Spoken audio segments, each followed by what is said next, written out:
오늘 우리에게 주시는 하나님 아버지의 말씀은 누가복음 11장 37절에서 41절 말씀 보도록 하겠습니다. 누가복음 11장 37절에서 41절 말씀 제가 봉독에 올리겠습니다. 예수께서 말씀하실 때에 한 바리새인이 자기와 함께 점심 잡수시기를 청함으로 들어가 앉으셨더니 잡수시기 전에 손 씻지 아니하심을 그 바리새인이 보고 이상히 여기는지라. 주께서 이르시되 너희 바리새인은 지금 잔과 대접의 겉은 깨끗하나 너희 속에는 탐욕과 악독이 가득하도다. 어리석은 자들아, 겉을 만드신 이가 속도 만들지 아니하셨느냐. 그러나 그 안에 있는 것으로 구제하라. 그리하면 모든 것이 너희에게 깨끗하리라. 아멘.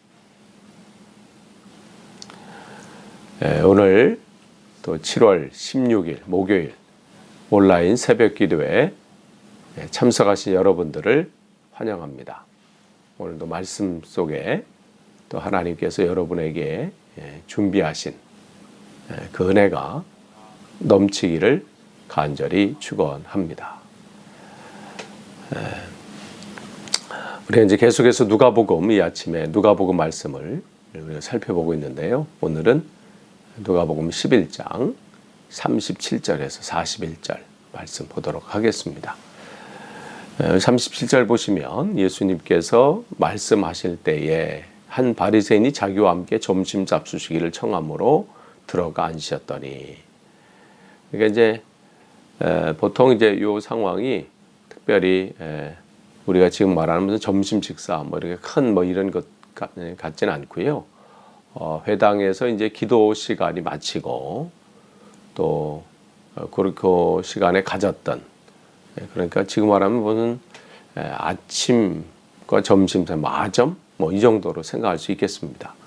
그러니까 이 바리새인이 예수님의 말씀을 더 듣기를 소원해서 그랬는지, 아니면 나도 예수님과 신분이 있는 사람이다, 그것을 과시하고 싶었는지, 어쨌든지 예수님과 함께 식사하기를 요청한 거예요. 식사한다는 것은 뭘 의미하느냐면, 나는 이 함께 지금 식사하고 있는 이 사람과 같은 사람이다, 그러한 이 같은 부류, 그러한 사람이다, 이거를 보여주는 행동이거든요. 그렇기 때문에 그 예수님께서 세리들과 죄인들과 식사할 때에 그 바리새인들이나 또 그 주님을 공격하는 사람들이 계속해서 그거 갖고 뭐라고 하는 거예요.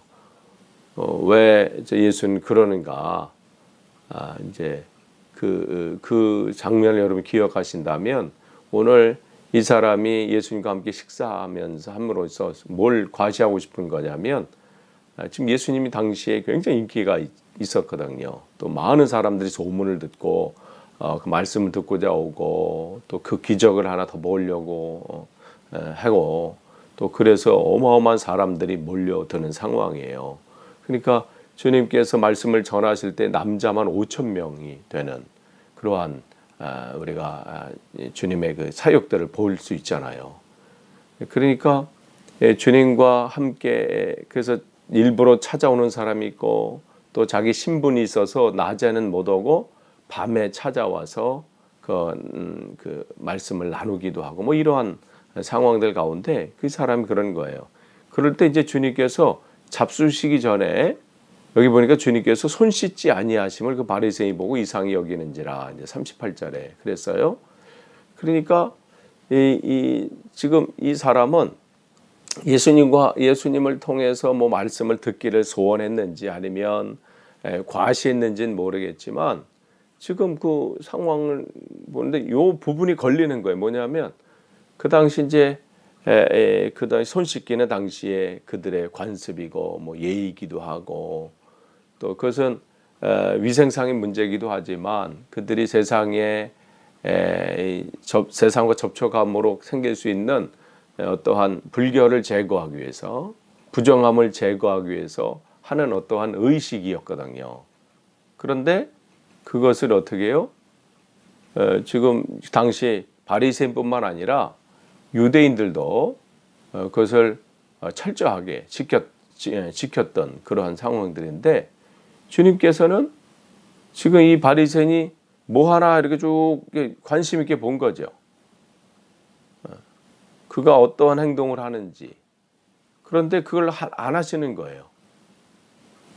근데 주님께서 요 상황을 뭐 손 씻는 것을 바쁘셔서 잊으신 것이나 아니면 일부러 거부하셨다기보다는 주님께서는 요 상황을 통해서 무언가를 가르치시기 위한 의도적인 행동이라는 것을 우리는 그 다음 문장을 통해서, 그 다음 주님께서 이 바리새인에게 말씀하시고, 또한 그들의 이 오늘 본뿐만 아니라 그 내일 또 볼 그 말씀 속에서도 우리는 분명히 알 수 있어요. 그러니까 주님께서는 뭔가 그 상황이 있어요.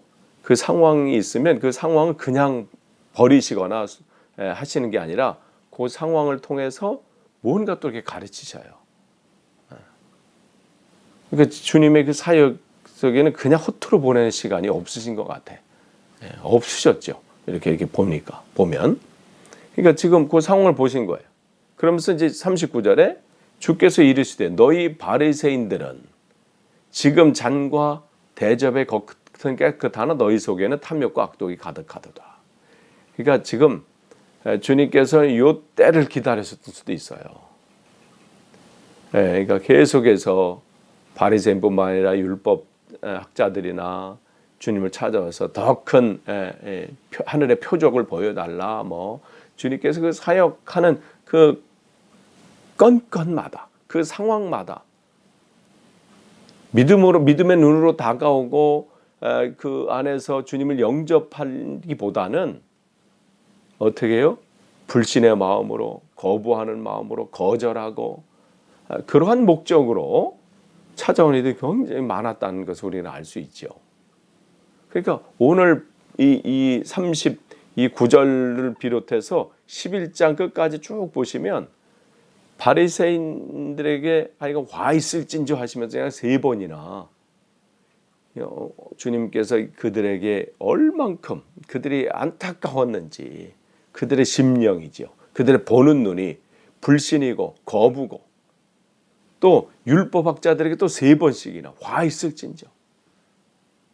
그러니까 여러분 지금 오늘 요 39절 이하에서부터 6번이나 주님께서 그들을 강하게 책망하시는 우리 장면을 볼 수 있습니다.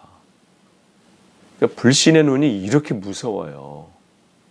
그러니까 하나님 말씀이 우리에게 다가오는데, 복음은 우리를 불쌍히 여기셔서 우리를 살리시려고, 우리를 구원하시고자 말씀으로 또 기적으로 여러 가지 상황으로 가르치시는 것으로 다가오시고 우리를 살리시려고 하시는데 어떻게 해요? 거부하는 거예요. 무시하는 거예요.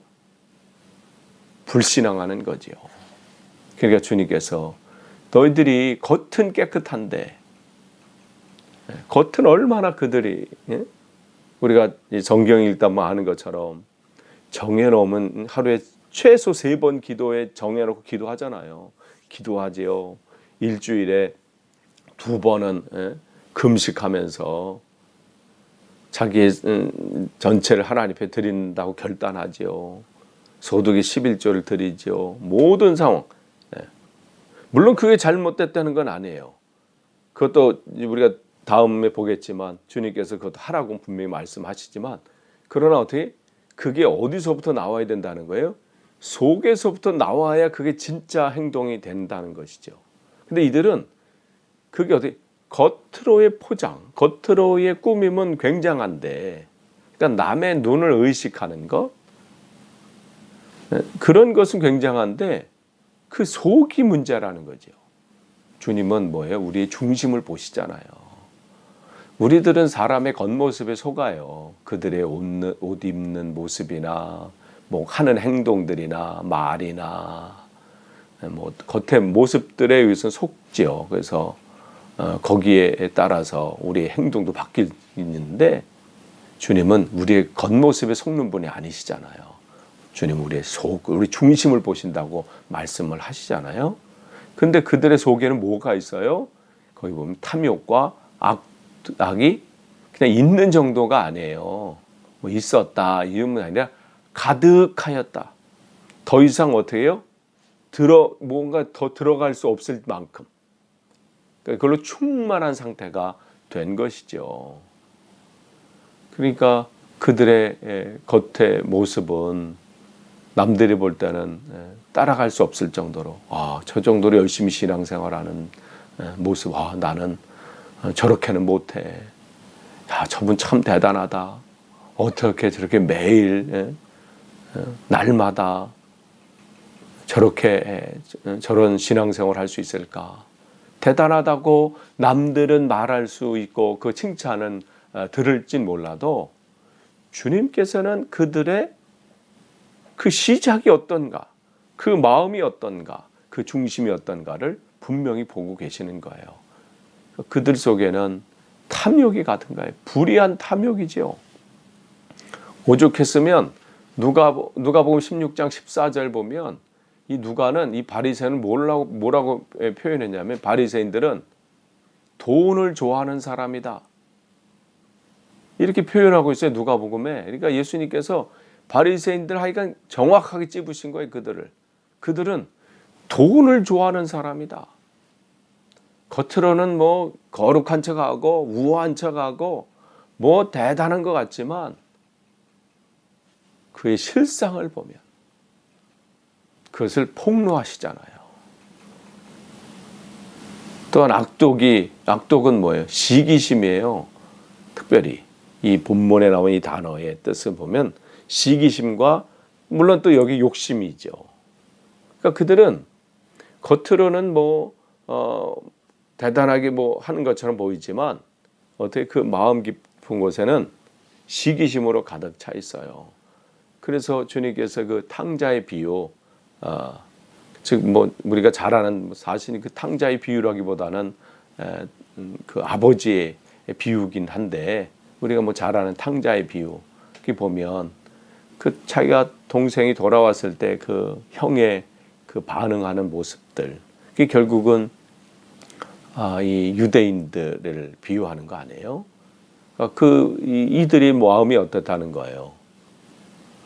주님은 지금 잃어버린 한 영혼이 돌아오기를 원하고 바라지만 그들의 그 마음은 그 사람들이 회개해서 돌아오는 또 그 삶이 바뀌는 거기에는 관심이 없다는 것이죠. 그러니까 우리가 이 부분에서 한번 생각해 볼 필요가 있어요. 나는 정말 진정으로 한 영혼이 잘 되는 것에 대해서 같이 축복할 수 있는가? 축복하고 있는가? 말로는 우리 기도하면서 중보기도 하면서 이웃이 잘 되기를 기도하고 또 바라고 또 그렇게 말을 하지만 진정으로 내가 한 영혼이 우리 이웃이 잘 되기를 그런 것에 대해서 같이 기뻐하고 또 같이 축복하는 그 마음이 내 안에서부터 나오는가? 입술로는 기도해 준다고 하면서 내가 기도하겠습니다 하면서 내 깊은 곳에서 그를 축복하는 기도가 나오는가? 우리가 주님께서 잃어버린 한 영혼을 구원하기 위해서 이 땅에 오셨다고 말씀하시고 또 그것을 같이 말씀 가운데 주님 나도 그러한 삶을 살겠습니다. 오늘도 한 영혼을 위해서 기도하고 그 한 영혼이 주님 앞에 돌아오는 것에 애쓰고 전도하고 이렇게 중요하다고 말하면서 우리는 신앙생활에서 우리끼리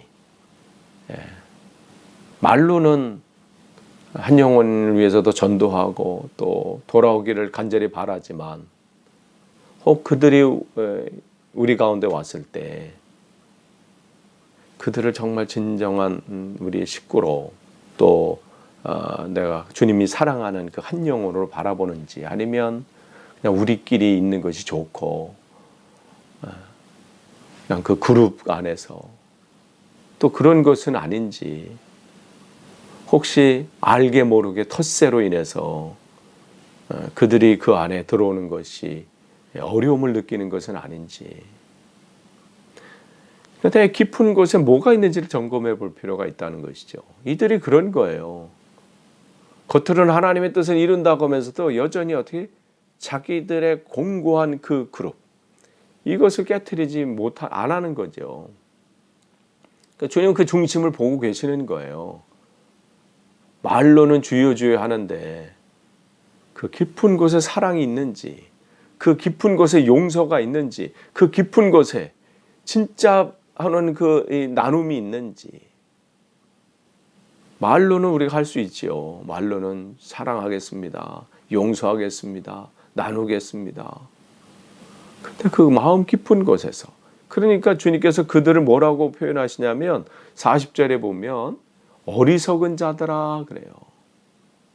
이 어리석은 자들, 지금 그 이러한 겉으로는 대단한데 그 속에 악독과 탐욕이 가득한 그들을 어리석은 자들이다. 그 어리석다는 요 단어의 뜻은 뭐냐면 그냥 뭐 다른 게 아니라 뭐가 중요한지 그것을 구별하지 못하는 자들이라는 의미예요. 그러니까 뭘 정말 우리가 애써야 되는지, 뭘 중요하게 여겨야 되는지 그거를 분별하지 못하는, 그러니까 영적으로 분별하지 못하는 이들을 어리석은 자라고 지금 말씀하고 계십니다. 그러니까 겉모습에 대해서는 그럴듯하게 꾸미고 또 그러한 모습을 보이려고 애쓰는데, 또 그러한 모습으로 인정받으려고 하고 또 인정 못 받으면 불만을 갖고 불평하고 상처받았다고 하는데, 주님께서는 정작 그 마음은 어떻게 해요? 온갖 악취가 풍겨나는 그 말씀을 지금 하고 계시는 거예요. 그러면서 41절 끝으로 뭐라고 말씀하시냐면, 그러나 그 안에 있는 것으로 구제하라. 그리하면 모든 것이 너에게 깨끗하리라. 그 안에 있는 것이 뭘까요? 그 안에 있는 것이 뭔데? 그것으로 구제하면 너희들이 깨끗하여진다. 그 안에 있는 것. 여기 보면 우리가 어제 말씀 우리가 나눴죠. 누가복음 11장 35절에 뭐라고 말씀해? 내 속에 있는 빛이 어둡지 아니한가 보라. 내 속에 있는 빛은 누구예요? 뭐 우리가 어떤 뭘 숨겨놨나요? 안에? 아니죠. 우리 하나님이시죠. 우리 주님이시죠. 그 빛이 어둡지 않은가? 빛이신 주님, 그것을 우리가 드러내야 되는데 그것이 어두우면 어떻게 돼요? 그 밝은 빛이 그 빛을 온전히 드러낼 수가 없는 것이죠. 그 안에 있는 것, 즉 이들에게는 겉으로는 자기 안에 하나님이 계신 것처럼 보이고 행동하는 거 보고 그렇게 하죠. 그러나 주님께서는 그 안에 있는 것이 뭐였어요? 이 사람에게는 탐욕과 악독이었어요. 그러니 겉으로 아무리 꾸며도 그들에게 나타나는 열매는 뭘 수밖에 없는 거예요? 탐욕과 악독이에요. 그러니까 주님께서는 그 안에, 너희 안에 있는 것이 탐욕과 악독이 그 안에 있는 것이라면 이제는 그것을 단절하고 거기서 회개하고 그것을 단호히 버리고 거절하고 어떻게 해요? 예수님이 내 안에 있는 것이 되게 함으로. 누가 우리 안에 있는 것이요? 예수님이 내 안에 있는 것, 주님이 내 안에 있는 것이 되게 하심으로 어떻게 해요? 우리가 주님의 몸이 돼서 말씀하시는 대로, 그분이 말씀하시는 대로 행하시는 대로, 또한 그 주님께서 우리에게 가르쳐 주시는 대로 그렇게 살고 나누고 용서하고 사랑하고 그렇게 살아갈 때 어떻게 돼요? 우리는 깨끗하게 된다는 거예요. 그러니까 우리 안에 있는 것이 뭔지 그 안에 있는 것을 정확하게 보라는 거예요. 그리고 그 안에 있는 것의 말씀에 따라 살라는 것이죠. 근데 여기서 깨끗하게 된다는 것은 무슨 우리가 뭐 이렇게 하면 뭐 깨끗해진다 이런 게 아니라 관계 회복을 말해요. 그러니까 내 안에 있는 주님의 몸 되어 우리가 산다면 그 하신 말씀대로 그가 가르쳐 주신 대로 그 주님께서 행동하신 대로 그렇게 우리가 산다면 우리가 주님과의 관계가 회복되어지는 거예요. 회복되어진다는 것이죠. 즉 이 관계는 뭐 하나님과의 관계가 회복되어지는 거예요. 이 관계가 회복되어질 때 어떻게 해요? 우리 삶은 주님께서 본래 계획하신 대로 목적하신 대로 온전한 삶, 주님의 뜻을 이루는 삶을 살게 되는 것입니다. 관계가 회복되어질 때 그런 삶을 살 수 있어요. 깨끗한 삶, 거룩한 삶, 하나님을 드러내는 삶은 내가 무슨 어떻게 겉으로 꾸미고 남들에게 잘된 포장해서 무슨 어떤 잘 꾸며진 행동을 한다고 해서 그런 말을 한다고 해서 어떤 프로그램을 잘 꾸며서 그런 것을 잘 행사를 잘 치렀다고 해서 우리의 삶을 통해서 하나님의 모습이 드러나는 것이 아니라 뭐 프로그램은 보잘것없어도 행사는 그렇게 큰 행사가 아닐지라도 우리에게 겉으로 보여지는 것은 뭐 이렇게 대단한 모습이 또 아닐지라도 내 안에 하나님과의 관계가 발로 되어서 나는 날마다 죽고 내 안에 주님께서 나의 주인 되심을 인정하고 왕 되심을 인정하고 그 말씀에 한 걸음 한 걸음 살아갈 때 어떻게 해요? 우리의 삶은 그분으로 인해서 거룩한 삶을 살 수 있는 거예요. 우리를 통해서 하나님의 크게 일들이 나타날 수밖에 없는 것이죠. 그런데 이들은 그 안에 그것은 생각하지 않는 거예요. 그 안에 내 안에 있는 그 불빛, 그 등불이 꺼지고 있는 것은 생각하지 않고 희미하다는 것은 생각하지 않고 겉으로의 포장에 신경을 쓴 거죠.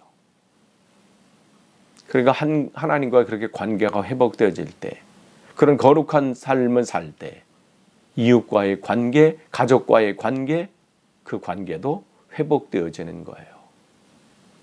그러니까 여러분이 무슨 이웃과의 관계 회복하기 위해서 내가 이런 행동도 하고 이런 여러 가지 하고 이런 프로그램을 갖고 이런 행사를 하고 또 이런 모임을 갖고 또 가족과의 관계 회복을 위해서도 마찬가지죠.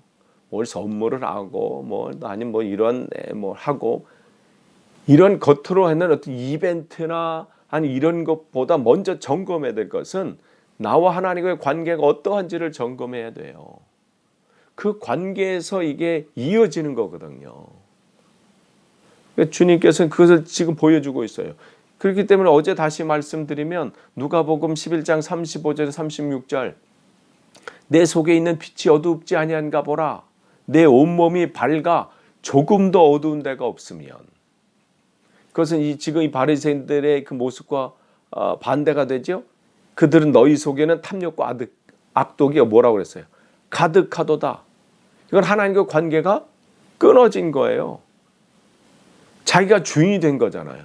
자기가 보는 대로 자기가 좋아하는 것 그러니까 뭐만 쌓이는 거예요. 악독과 탐욕이 쌓이는 거죠. 그런데 어떻게 내 온몸이 밝아 조금도 어두운 데가 없으면 밝았다는 것은 다른 게 아니잖아요. 주님이 내 안에 온전히 주인 되었을 때 그분의 그 빛이신 주님으로 인해서 우리가 밝아지는 거예요. 그렇게 되면 등불인 빛이 너를 비출 때와 같이 온전히 밝으리라. 근데 이것을 오늘 본문에는 깨끗하리라 이렇게 말씀하시는 거잖아요. 무엇이 우리가 먼저 하고 중요한지를 점검해야 돼요. 끝을 맺습니다. 우리가 뭘 할 수 있는 거 아닙니다. 우리의 삶은 주님과의 관계에 있어요.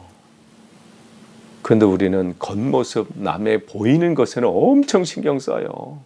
남들이 나를 어떻게 볼까? 나를 어떻게 인정해 줄까? 그거에 대해서 무시당하거나 거절당하면 막 힘들죠. 왜 나를 무시하지? 왜 나를 소외시키지? 왜 내 이 모습인데 왜 인정해 주지 않지? 내가 이렇게 열심히 하는데 이렇게 최선을 다하는데 그 겉모습 전에 뭘 생각해야 돼? 내가 하나님과의 관계는 지금 최선인가? 내가 하나님과의 관계는 지금 어떠한 상황인지, 내 안에 비치신 주님은 지금 점점 주님의 빛이 꺼져가는 게 아니라 우리가 끄고 있는 것이죠. 그렇게 꺼져가고 있는 것은 아닌지, 내 속에 주님의 빛으로 가득해야 되는데 악독과 탐욕이 가득한 건 아닌지 점검해야 합니다. 이 시대의 교회가, 아니 이 시대의 목사인 제가 먼저 날마다 점검해야 될 말씀이에요. 입술로만 떠드는 설교자가 아니라 사꾼 목사로 그냥 이렇게 전하는 자로 끝나는 것이 아니라, 나는 그렇게 말하는 대로 사는가? 내가 찬양하는 대로, 노래하는 대로 그렇게 살고 있나? 점검하는 또 저와 또 여러분이 되기를 간절히 축원합니다. 기도하겠습니다. 하나님 감사합니다. 오늘도 새날을 주셨습니다. 내 안에 악독과 탐욕이 가득한 그러한 삶의 모습은 아닌지 날마다 점검하길 원합니다. 우리를 붙잡아 주셔서 날마다 나는 죽고 내 안에 계신 주님만이 온전히 주인 되시는, 그래서 주의 몸 되어 오늘도 살아갈 수 있도록 붙잡아 주옵소서. 예수님의 이름으로 기도하옵나이다. 아멘.